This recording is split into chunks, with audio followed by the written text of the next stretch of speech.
China is the leading manufacturer of fentanyl and all the precursor chemicals that are needed for the manufacture of fentanyl.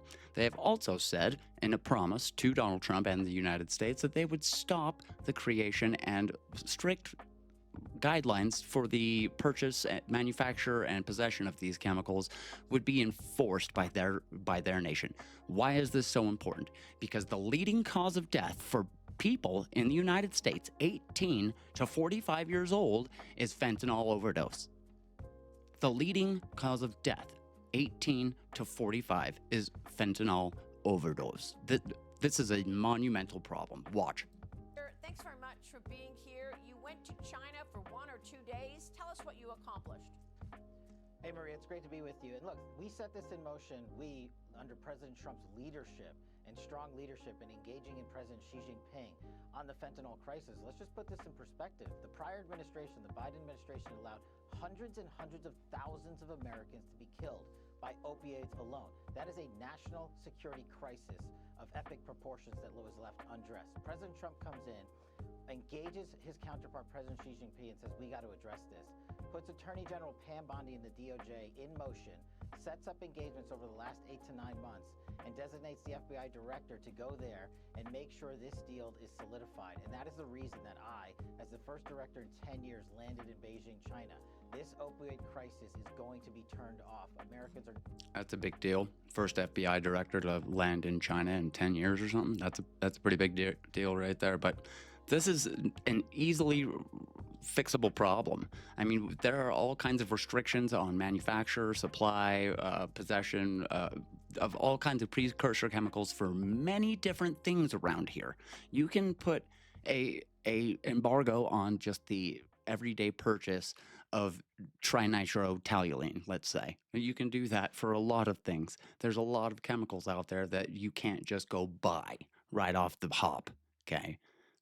This is super easy for China to do, but they don't want to do it. They want to create an entire generation of fentanyl addicts and opiate addicts that are just a destroyed generation. They're no longer going to lose their life to manufactured synthesis opioids like fentanyl. Well, I mean, look, you knew the China threat very early on, way before you were the director of the FBI. Where else is China interfering? What do we need to understand best about our number one adversary? Well, look, we could talk about the espionage and other activities, but we have taken a huge step here. No one has bothered to engage China. The Biden administration didn't even do it. And fentanyl, for those, it's not like cocaine or marijuana where it starts naturally in a grow house or a grow facility or grow yards and then is produced into an ultimate chemical and drug. Fentanyl is purely chemically created. And if you take the ingredients, these precursors that we're talking about, these chemicals that we're talking about, and you shut off their flow, then the Mexican drug cartels cannot make it. It's that simple. And it's that simple. They just don't want to stop it. For one, it's a cash crop, you could say. You could say that they're making a lot of money off of it, tax-free. Also, it is destabilizing their greatest foe, the United States. This destabilizes our nation, getting them hooked on. And you got to realize that Gen Alpha is only 42 to 47 million people. That's half the size of Gen X. And if the number one leading cause of people 18 to 40 or 45, depending on who you ask, if that's the leading cause of death, and the generation is already half the size of my generation, you have a serious national crisis that you are not taking into account if you're not thinking about this. We need to think about these things as a society, as a culture, to combat this nasty, heinous international war that's being waged upon us as citizens of the United States. And Biden could have listed 1 or 2 or 3 of the precursors. 0. Trump got it done, listing all 13 precursors and restricting all 7 chemicals, essentially shutting off the pipeline that allows the Mexican drug traffickers to create fentanyl. And we went there and we got the agreement solidified, and it's already in place. And we're going to see immediate results and immediate American lives saved by the hundreds of thousands thanks to President Trump's brilliant leadership and Attorney General Bondi's care and commitment to this issue. So you believe that the Chinese will keep their commitment here, and you think we Hell will no. see an immediate impact then? I do. We've already seen an immediate impact. And look, Maria, I don't think anyone has covered China better than you have. And I understand the skepticism. But I do also believe in President Trump's leadership to say, look, we have to engage with them and come to agreements where we can with them, especially if it saves American lives. Why wouldn't we? We're not going to get to 100% on 100%.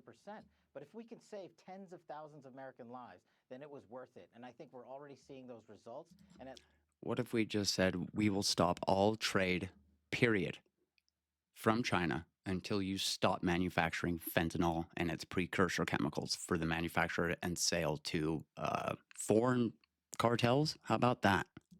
at least on the fentanyl front, they have committed to this. They've kept their word on this. And we are saving American lives because of this once-in-a-lifetime historic engagement by President Once in a Trump lifetime. with the Chinese.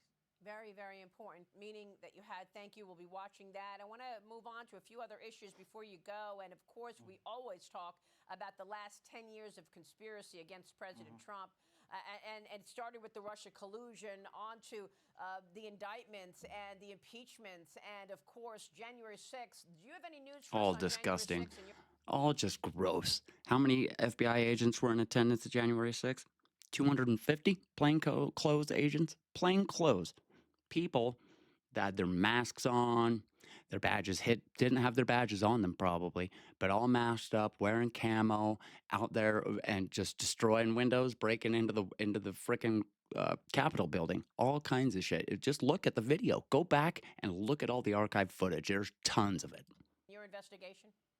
I think you'll see something on that front very soon. As you know, we can't reveal our ongoing investigations. Ooh. And as it goes for things like Russiagate, Maria, again, maybe no one better than you has covered it. And look, I lived it. I was weaponized as a victim against a weaponization, politicization of law enforcement, including at the FBI, by former senior leadership there. And I was the one that ran and uncovered the Russiagate hoax and conspiracy back on my House Intel days.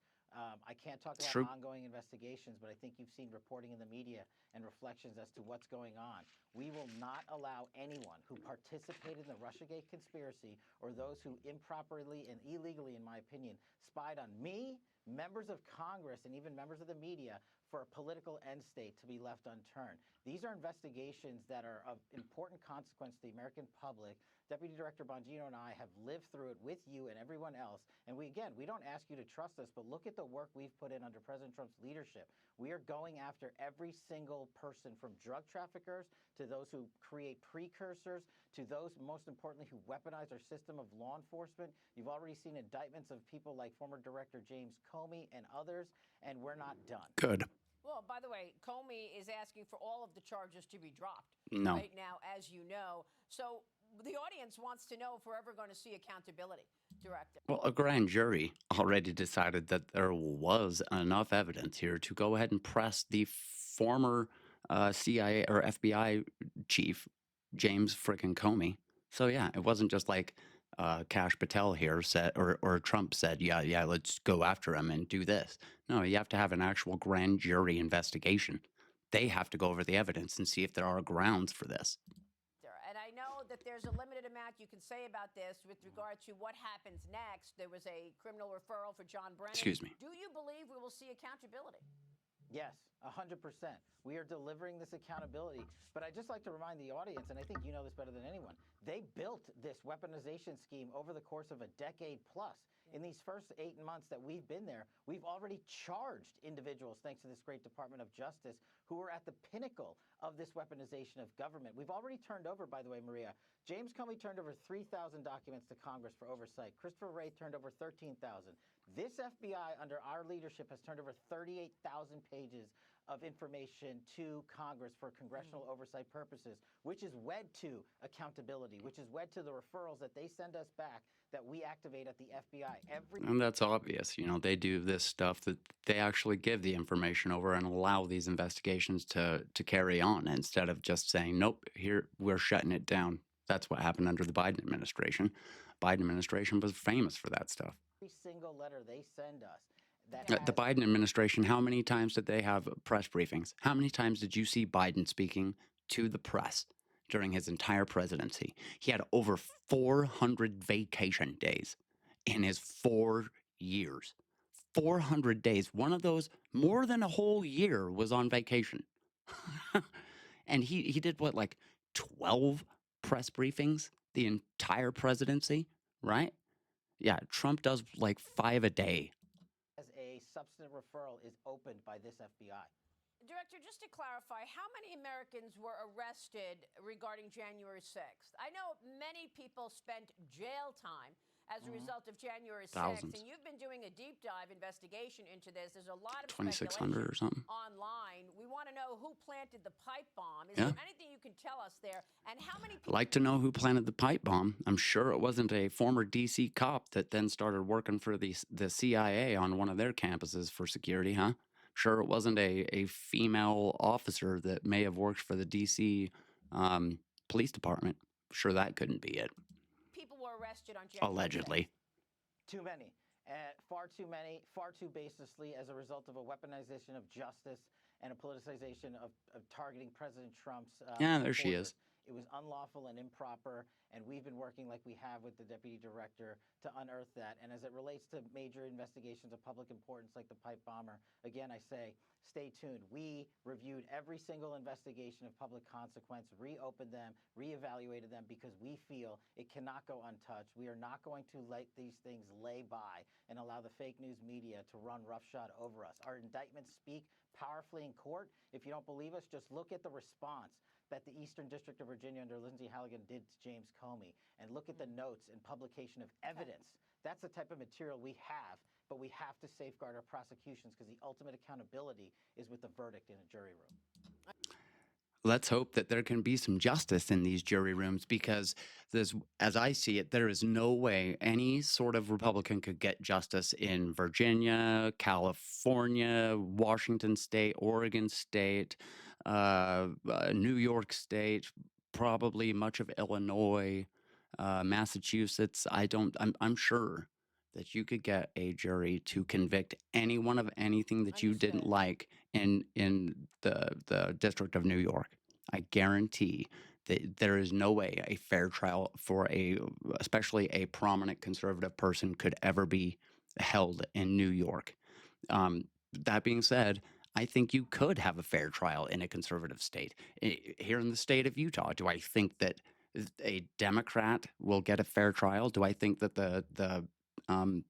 Charlie Kirk shooter is going to get a fair trial? Yeah, I do. I do think he will, because politics doesn't consume uh, people to the ninth degree around here, I guess. I don't know. But I'll bet you, if you disagree with that, you should tell me down in the comments down below. Do you think a conservative can get a fair trial in New York? Do you think do you think Zoran Mamdani could get a fair trial in Wyoming? Let me know down below. Like, share, subscribe, comment down below. What do you think of Kash Patel and what they're doing to try and stop the fentanyl epidemic that's scourging across America? Let me know what you think about all this, and we'll see you on the next one. Have a beautiful day.